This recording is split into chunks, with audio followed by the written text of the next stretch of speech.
Merhaba arkadaşlar, ben Ümit Kirenci. Tasarım ve mühendislik konularını paylaştığım kanalıma hoş geldiniz. Bugün sizlerle uzun zamandır kullandığım bu ergonomik mouse hakkındaki düşüncelerimi paylaşacağım. Arkadaşlar çoğunuzun da aslında bildiği üzere artık iş hayatında çok ciddi, tabii yine sektörüne ve branşına bağlı değişiyor ama çok ciddi bir bilgisayar kullanımı var.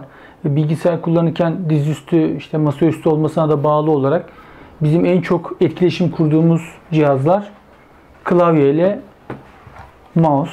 Sürekli bu araçlarla bilgisayarı kontrol etmeye çalışıyoruz veya işlerimizi yapıyoruz. Ergonomiden de hatırlarsınız, bu cihazların kullanım esnasındaki pozisyonları çok önemli. Biz atıyorum günde sabah 8 akşam 6 sürekli bilgisayar başındasınız. Tabii ki sabahtan akşama kadar böyle masa başında oturmuyorsunuz. Gün içinde hareket ediyorsunuz vesaire ama inanın bazı branşlarda, sektörlerde bilgisayarın başında oturmanız gerekiyor. Yani sadece ara verdiğiniz zaman kalkıyorsunuz. Bizde de mühendislikte diyeyim, tasarım konularında da bu grafik tasarım olur. Biz makine mühendislerinin yaptığı ürün tasarımları, makine parça tasarımları olur. Böyle bir programla sürekli etkileşim içinde olan insanların da çalışma hayatında mouse'un aslında çok özel bir yeri var. Bu ürünlerin ergonomisi çok ciddi önem kazanıyor bizim çalışma saatimize bağlı olarak. Çok yine aslında detaya girebiliriz ama yani girmeye de gerek yok. Biz burada ürün özelinde konuşacağız. Bu bir problem. Bu videoyu izleyenlerin de belki birçoğunun da başına geldiği veya arayıp da bu mouse'un nasıl bir mouse olduğunu merak edenlerin aslında sorun yaşadığı konuyla alakalı ben konuşmak istiyorum. Ben bu mouse'u yaklaşık bir senedir kullanıyorum. Aslında ben bunu ofise getirmek için, yani ofiste kullanmak için almıştım. Ofiste daha çok yoğun kullanıyorum mouse'u o dönemki tempomda. Şimdi tabii eve geçtik. Evde bir denedim yani. Önce bir evde denemek istedim. Boşuna oraya getirmeyeyim diye. Çok hafif, kablosuz bir mouse ve şöyle bir şarj kablosuyla geliyor. İçinde kendi pili var. Periyodik olarak şarj ediyorsunuz. İşte bu yanda birkaç tuşu var. Şu şekilde tutuşu. Biraz yaklaşabilirim belki. Normal bir mouse'u böyle tutarken şu şekilde elime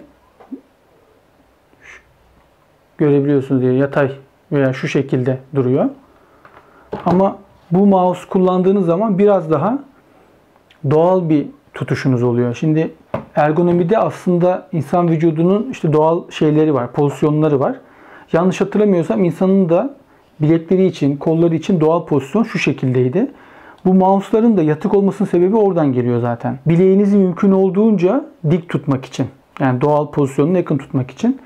Kavraması çok kolay. Üzerinde iki tuş, bir tane de topu var. Orta butonu da var bunun. Açma kapama tuşu var altta. Başka söyleyebileceğim yanda iki tane tuşu var. Ben bunları çok kullanmıyorum ama benim için önemli olan ergonomisi, yani mouse'u nasıl tuttuğumdan yapıyorum. Batarya süresi de yeterli. Öyle her gün şarj istemiyor. Dikkat etmedim açıkçası. Çünkü sizin kullanım temponuzla da çok alakalı. 4-5 günde bitirdiğim de oldu. Böyle 10 gün gittiği de oldu açıkçası. Ne kadar kullandığınızla alakalı. Bu kablosuyla şarj ediyorum. Akşam veya atıyorum haftada bir periyodik şarj ediyorum. Tabii şuna da dikkat etmek lazım. Ben de ona uymaya çalışıyorum. Bittiği zaman şarj ediyorum aslında. Hani evde zaten bir yedek mouse'um var. Bittiği zaman şarj ediyorum veya 7 günde bir, 5 günde bir şarj ediyorum. O şekilde aşağı yukarı bir frekans tutturdum kullandıkça. Ama şarj süresinden memnunum ve birinci senenin sonunda da performansı bence gayet yeterli, bataryasını, kendi içindeki bataryasının. Normalde ofis oturuşu bu şekilde arkadaşlar. Karşınızda monitör oluyor, klavyeniz oluyor, yakın.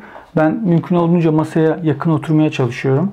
Oturmaya zorlasın diye beni. Ve bu klavyeleri öne alıyorum. Mouse'umu da öne alıyorum aslında. Şunu çekeyim biraz. Bileğimin altını desteklemek için ve ofiste kullanacağım zaman telefonumu koyuyorum mouse'u. Düz mouse kullanıyorsam. Telefonumu koyuyorum. Bu benim bileğimi biraz yükseltiyor. Doğal pozisyona şurayı yıktım. Biraz daha doğal tutuyorum yani. Şimdi bu olmadığı zaman bileğim bükülüyor ve bu altta, şu içeride ağrı yapmaya başlıyor bende.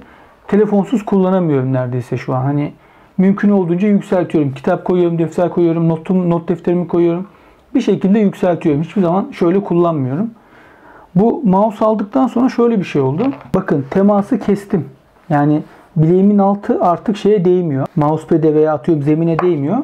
Daha yatay bir tutuşu var ve sanki böyle bir joystick tutuyormuş gibi tutuyorsunuz.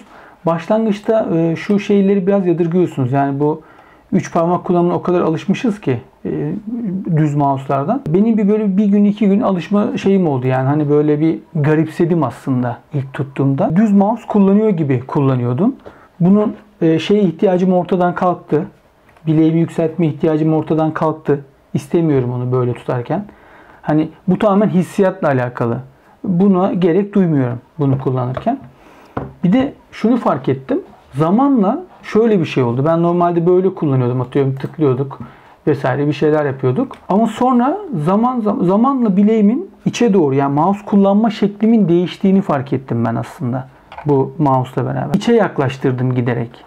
Ve bu şekilde daha yakın, masaya da yakın, klavyeye de yakın ve şurada çalışmaya başladım mouse'la. Ve hiç bunu aslında farkında değildim ben yani. Normalde böyle otururken bir baktım ki ben artık bileğim içeride çok daha rahat ve hızlı bir şekilde kısa hareketlerle mouse'u kullanıyor oldum.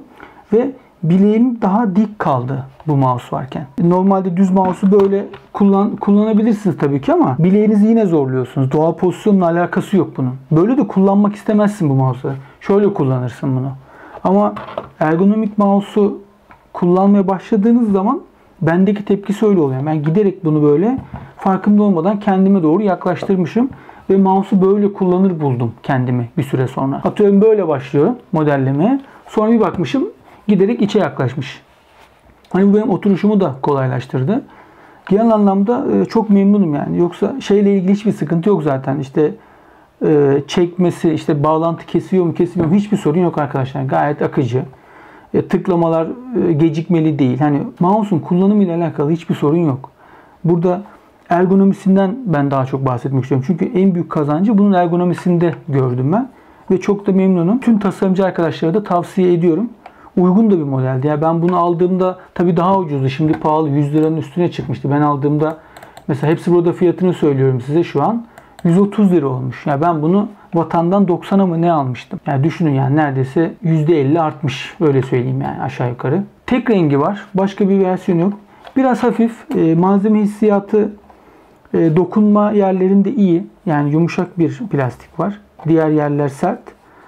Ama tabii şunu da unutmamak lazım. Bu mouse'lar az satılan mouse'lar. Yani adetli değiller. Bu seri üretimde şey vardır yani bir şeyi çok adetli satarsın, o ucuz satabilirsin. Ama bunları talep olmadığı için, tüketicinin talebi olmadığı için daha pahalı kalıyorlar. Eğer biz bunları talep etsek zaten bunlarda da saçma sapan bir düz mouse'daki 200 tane detayı buna da koyarlardı.